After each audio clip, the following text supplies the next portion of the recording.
Howdy everybody, Efour here and welcome back to the channel for Season 1, Episode 8 of our FIFA 23 Youth Academy Only Save. Now in the last episode you guys saw us go undefeated in the month of January, which was massive for turning this ship around. We sit in the mid-table. Today we have a lot tougher games. We have a couple easy ones, but we also take on a very challenging game as we take on top of the table Doncaster for our live comm.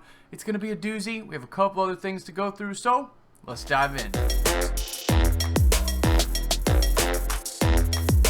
We are in the month of February and we are getting into the final stages of this season, approaching the end, and we're looking decent. Last episode was a massive turnaround. We've really started to shore up this team and start stepping in the right direction. Today we have a couple tougher fixtures, so we'll see how we fare, and this will be a better gauge of where we really are. Colchester sit in 20th, Doncaster sit in 1st, Hartlepool sit in 10th, Sutton sit in 18th, I can't remember, let me look, yes, 18th, and Mansfield sit in 5th. So we have some top of the table teams, some lower teams, and then Hartlepool that are pretty much right in the middle. It's going to be interesting to see how we get on. So yeah, I'm a little nervous. Hopefully we can get in and have another successful episode. But before we do anything else, I want to talk to you guys about our scouts. As you can see here, we are recalling Mark Hughes, bringing him back in, and we're going to fire him. We got Alex Morton, the 3-star, 2-star scout in Brazil, and he's bringing back players. We've raised about $800,000 in the last episode in the January transfer window. So when Mark Hughes gets back, we're going to fire him. And this month of February, we're going to be looking for another scout. Hopefully we can find one and get him in the door. We'll send him out when the next scouting reports come back, only for 3 months, just for a short trip. But if we can get a better scout, I think it's going to be worth it. So we're going to be trying to do that with Mark Hughes. We'll see how it goes. And I'm hoping, again, if we can get like a 3-star, I think it's going to start helping us get those French players in the door more so than we have been getting. We sent our 5-star to the United States, and next season we may send him to France or somewhere else where we know we'll get higher quality players. But I wanted to update you guys on that. When I sign a new scout and send him out, I will let you know. Looking at the league table, we still sit in 13th position on 38 points, 29 games played, 11 wins, 5 draws, 13 losses. We really are starting to tighten up the defense, and we're scoring an insane amount of goals, which is really exciting.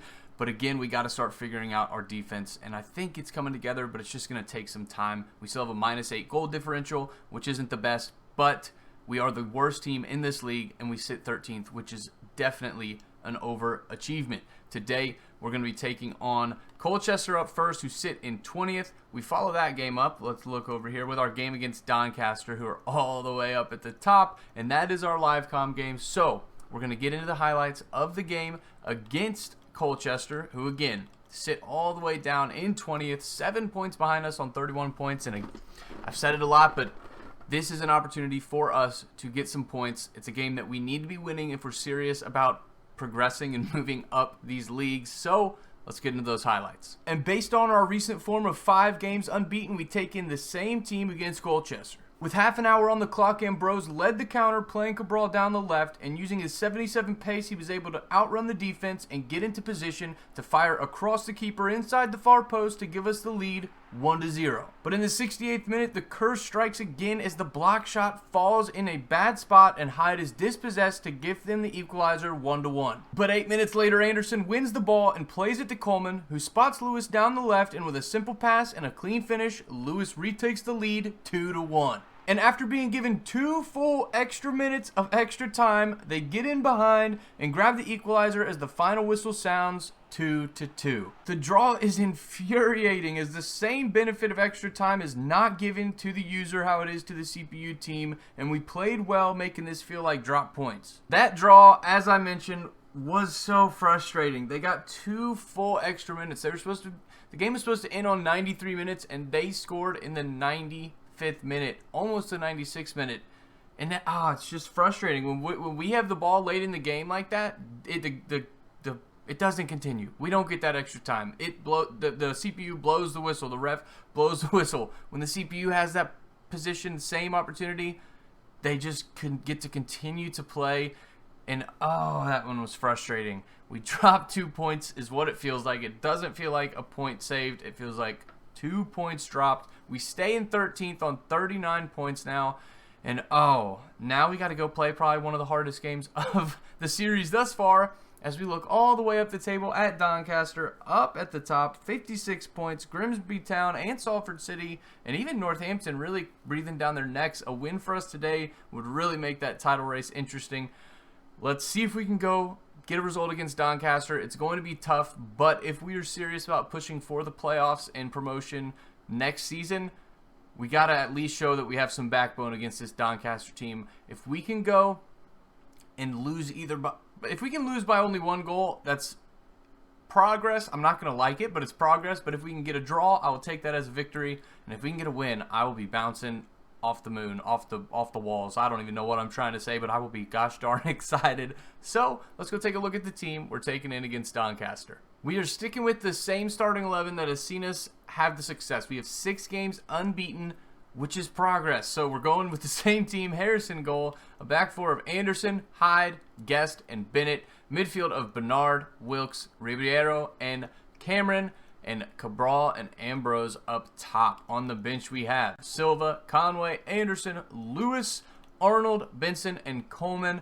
Lewis is getting closer and closer to unseating Bernard in the starting 11, or maybe even Cameron on the left. He scored in the last goal against Colchester, as you saw in the highlights, and it just seems like he scores a lot. The only thing that makes me worried about him is his injury. He's injury prone, and so I'm nervous that if we just really start running with him, he's going to get seriously injured, and then we're going to be out of luck in having developed him if he gets a serious injury. And anyways, that's my fear. We'll see how it goes. I'm not sure yet, but I really like him coming off the bench, scoring some goals for us. Bennett's developing. Anderson is already up to a 62. He's developing so quickly. No one else has gone up, it doesn't look like, but that is our boys. Bernard's gone up to a 54, I guess, but other than that, no one's really gone up. Let's get into this game against Doncaster. I did see that in the the reverse fixture, when we played them the first time, we beat them 3-1. Let's see if we can get it done again. Last time it was a different formation, different group of players, but I do think we're better now. Let's see if we can get 3 points. And here we go. In this game against Doncaster, they sit top of the table, which is pretty crazy that we beat them 3-1 last time, considering they sit top of the table. And what an interesting attempt from Cameron there. It does not come off. Shocker. Okay, they're pushing down our left wing. And Anderson, that pace and, oh my goodness, his ability to get back. Let's go down this wing to Cameron. He's making a run, and can he get in? He's fast, and, oh, but he is not strong.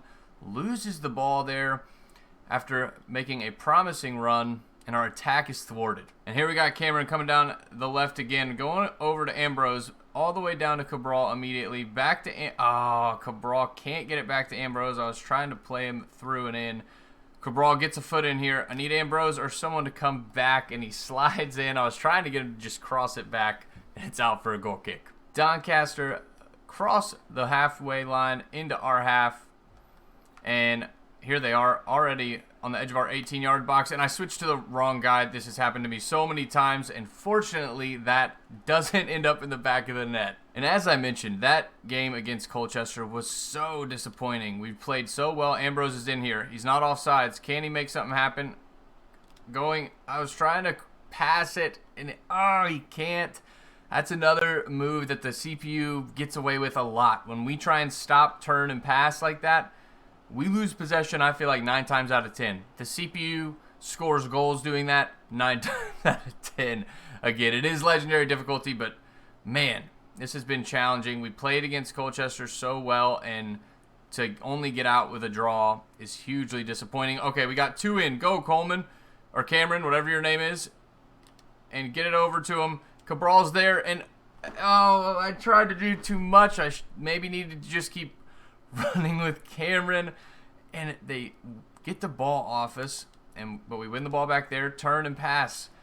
And I'm learning that in FIFA 23, at least maybe because we have such a bad team and we can't dribble around a bunch, we have to make quick, incisive passes, getting the ball up the pitch to the attacking players, and great save from Harris out for a corner. All right, here we go. But I do know, or at least I feel, that no no, not that we're in the lead. We're level on points, right? Or level 0-0. But at no point do I feel like we can keep anyone out of the net. That's just the way it is. It's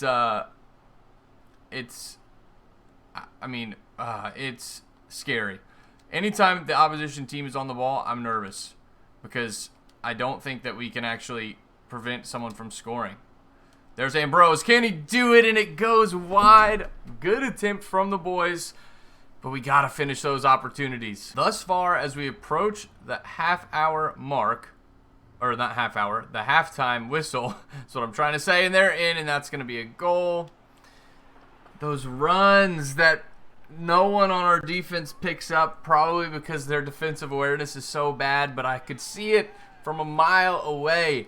And if I can see it as not a professional soccer player or football player, these losers need to see it. I mean, it's clear as day. Guest doesn't pick them up. No one picks them up. They're in. They get the go-ahead goal. It's 1-0. How embarrassing is that? I was just talking about how we've played pretty well as we approach the halftime whistle, and then we concede a goal.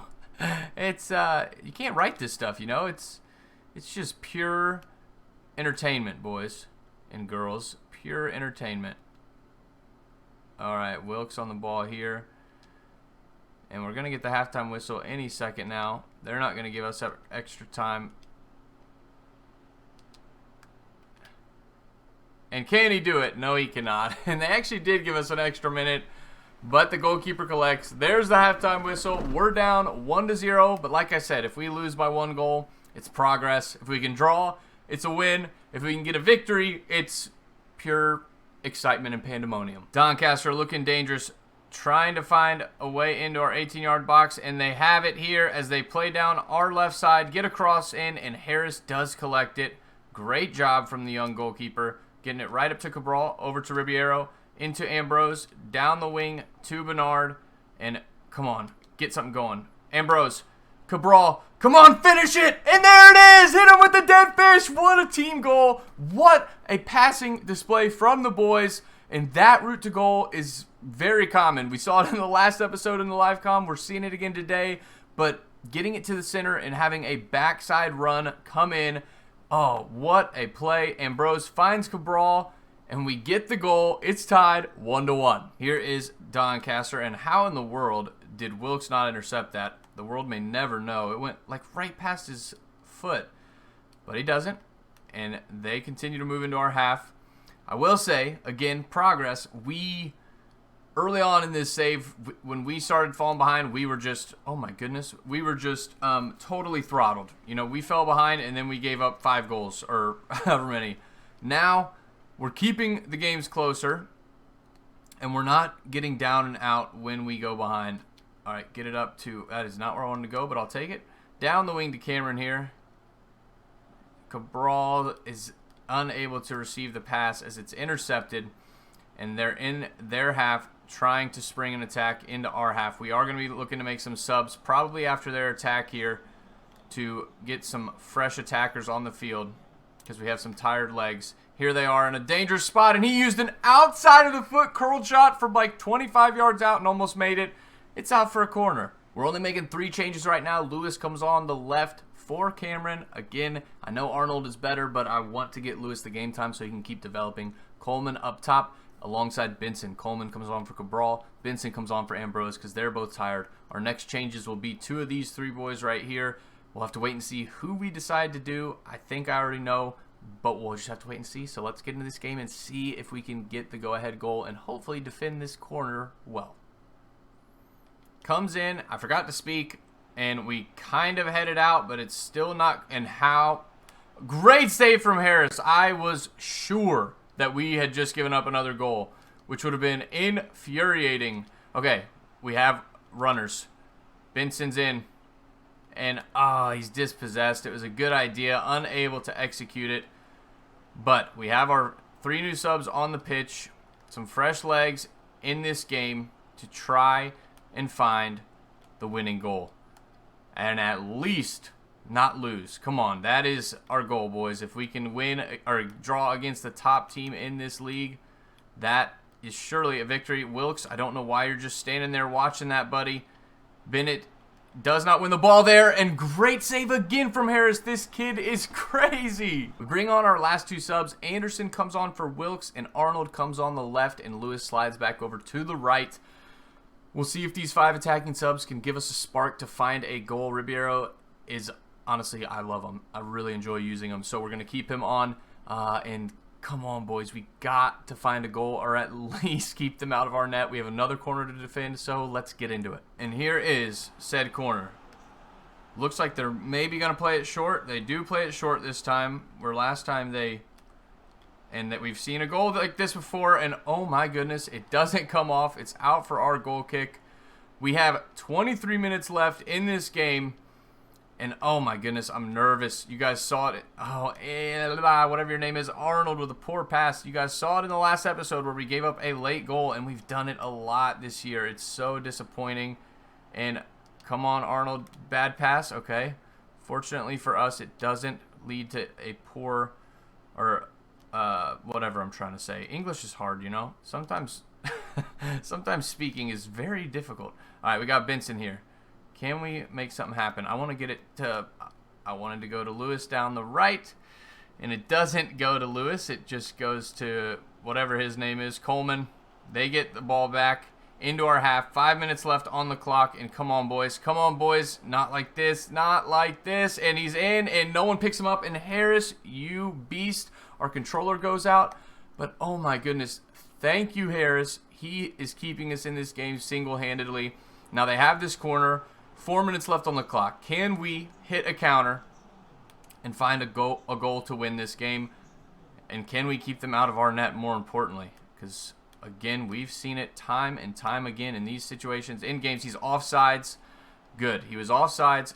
Last chance of the game for us to get forward and try and make something happen. We got Coleman on the ball here. We're going down the wing to Ribeiro, and no, my finger slipped.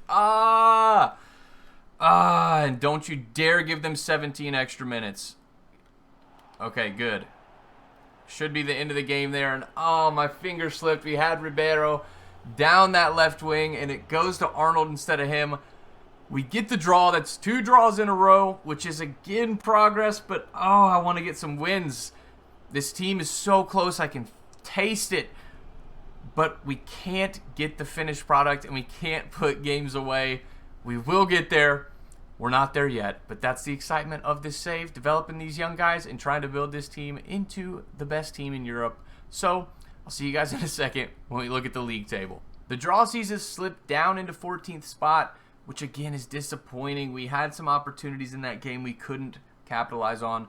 And again, the game against, the first game, Colchester, where we gave up that late equalizer, so frustrating. If we had beaten them, we would be on 42 points in 11th position. In 11th position. But we didn't. We gave up a draw, and we sit in 14th. We're still not in a bad spot. Up next, in the highlights, we take on Hartlepool, who sit in 12th, 1 point ahead of us.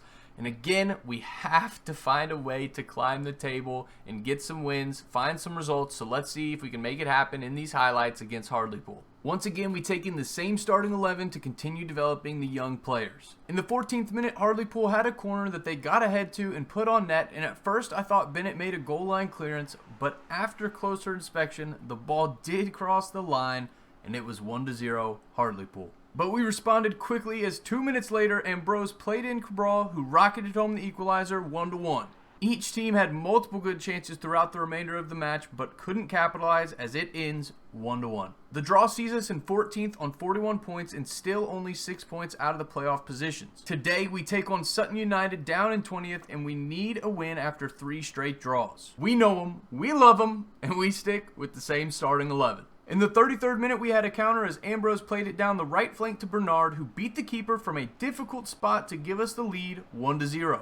But in the 55th minute, once again, we gave up an equalizer to give Sutton United hope. In the 72nd minute, we had a beautiful play as Cameron found Ambrose with a cross, and using his chest to control, he fired past the keeper to take the lead 2-1. But this time, we hold on for the win 2-1 to grab all 3 points. The win moves us to 12th, which is our goal for the season, and this team is slowly coming together. But we face another tough test as 4th place Mansfield Town come to Frank Baker Stadium. And once again, we take in the same starting 11, but more interesting than that is Mansfield's lineup, which looks like maybe their coach was inebriated or under the influence of something when he created it. I'm honestly confused. We start fast in the 5th minute as left back Anderson makes a bombing run down the left flank and plays a gorgeous cross to Cabral, who heads it with power past the keeper, 1-0 Efour United. But 15 minutes later, we were unable to dispossess them as they found their equalizer 1-1. In the 63rd minute, it looks like we may have found another route to goal for our toolkit as Anderson makes another bombing run forward, finding Bernard back post with a cross that he volleyed into the keeper, but with the power, he couldn't keep it out. It's 2-1. And just 10 minutes after that, Ambrose was through on goal, played in by Lewis, and his shot was parried by the keeper and into the path of Bernard, who bagged his brace, increasing our lead 3-1. And after 3 draws to start the episode, we have back-to-back wins, and this one was so satisfying considering they sit 4th in the league. That win over Mansfield Town was massive as it moves us into 11th spot. Yes, we only move up 1 position, but we are only 4 points outside of 7th position, which is those playoff spots. And we have a chance to make it in them. And you guys know, you've watched. This season has been so painful, and it's been highs and lows. But we have a chance to make it to the playoffs. Do I think we can make it out of the playoffs and get promoted? Absolutely not. I don't believe that quite yet. We're not that good. But we are on a run of 10 games unbeaten. Yeah, we've had a lot of draws in there, but still, we have not lost in 10 games. 2 episodes in a row without a loss. I don't know where this has come from. I think our players are starting to gel. I'm figuring out FIFA 23 and how the game works and plays and what works and what doesn't. And it's coming together slowly but surely. Oh my goodness. We, again, have a chance of making the playoffs. Not our goal. Our goal is top half, 12th or higher, and we are in that position. I'm happy to just stay 12th or higher. If we make it to the playoffs, it will be an added bonus. But there's a lot of games left in this season. We have 12 games left, and so we really do have a chance of making it up into those playoff positions. We'll just have to wait and see, but oh my goodness, what a run and what a victory against Mansfield Town. They still stay in 4th, but they are definitely eliminated from the title race, and now they sit 3 points behind Salford City, where if they would have beaten us, they would have been level on points with Salford City, and I know Mansfield are trying to get automatic promotion up into EFL League One. Huge win from us, and man, that was exciting. Before we hop into the scouting in the end of the episode, I do want to highlight that we signed Jesse Langley, a 3-star scout. We had a budget of $922,000, and he cost us $255,000. So that leaves us about $700,000, a little less, to go and send him out and still continue to sign youth academy players, which is our plan. He is going to be our France scout. We're only going to send him out for 3 months because we're close to the end of the season, and I want all my scouts back because I may look to fire our 3-star, 2-star, depending on the budget we get next season, and sign a better scout. We'll have to wait and see, but we are sending Jesse Langley to France, and next month we will have a France report. This month we won't, just Brazil and the United States, but I'm really excited about Jesse Langley based on how the Brazil scout has performed, bringing in a bunch of players already. I think Jesse Langley is going to do the same thing for us, so he's headed to France to try and find those players. Hinga, Dinga, Dargan. It's time for the scouting reports. Grab a drink, let's check them out. Ian Armstrong here, valued only at $230,000 value, so probably in the 40s overall range if I had to guess, but the lowest he would be is a 45, which isn't terrible. 74 to 94 potential. He's 5'11", and the reason we're going to sign him is 1, he has decent potential. 2, he might be a center back. I'm not sure. His curve, acceleration, agility, long passing are all high. So more realistically, he's probably another center mid, but he's 15. He's going to have to sit in our youth academy anyways and develop there. It won't hurt to have him, another depth option. And again, when we get into the youth academy, you guys are going to see that it's pretty full. We're going to be selling some of these guys just to bring more money in because we got to continue to upgrade these scouts. I want to get 3 5-star, 5-star. Ian Armstrong might just be a business decision, but he could be a great player. We'll check him out in a moment. Here is a look at new boy Ian Armstrong. Like I said, he's in the 40s, 47 overall, but 74 to 94 potential. And once again, he's not a defensive player like we hoped. I was right. He's an attacker. I thought about moving him to center mid, which would take 2 weeks, but considering we have three essentially center mids right here in our scout or youth academy, getting ready to come up and be depth options for the center of the park, and we only have one center forward and one striker, I'm deciding to move him to center forward. It's going to take 4 weeks. He has really good dribbling, passing, and decent shooting attributes. I think he's going to be a good attacker. Again, we'll have to wait and see. It's a little bit of a bummer. We have to start finding some of these defenders. We did get confirmation that Tristan Williams completed his move from center defensive mid to center back. He went from a 43 to a 46, and we're training him as a stopper to get his defending and pace up primarily. Then down here, we have Moraes. Now, let's check out how much he goes over, moving to striker with 64 shooting, right mid to striker, 59 overall, goes to a 62, and immediately becomes our best striker. That's crazy.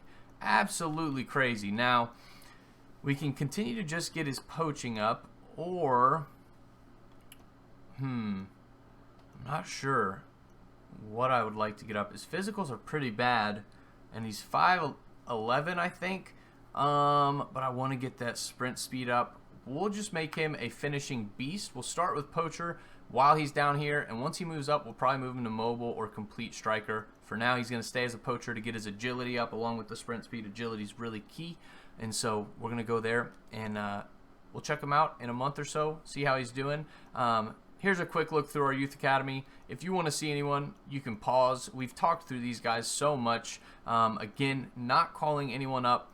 Colin White is 81 to 91 potential. I'm really starting to feel like he might be the move to bring in as our starting keeper. Yes, he's terrible, but with that potential, he could be the long-term solution for us at goalkeeper. I'm just not sure yet. Harris is playing really well, and so for now, Harris stays, but Colin White, I keep seeing him, and I'm thinking more and more about bringing him up. Other than that, no one really needs to come up. These three are the main three that could get game time: Alves, Jones, and Morris, but they're all 15. Moraes is another one, 15. Coleman's 16 and 50 overall.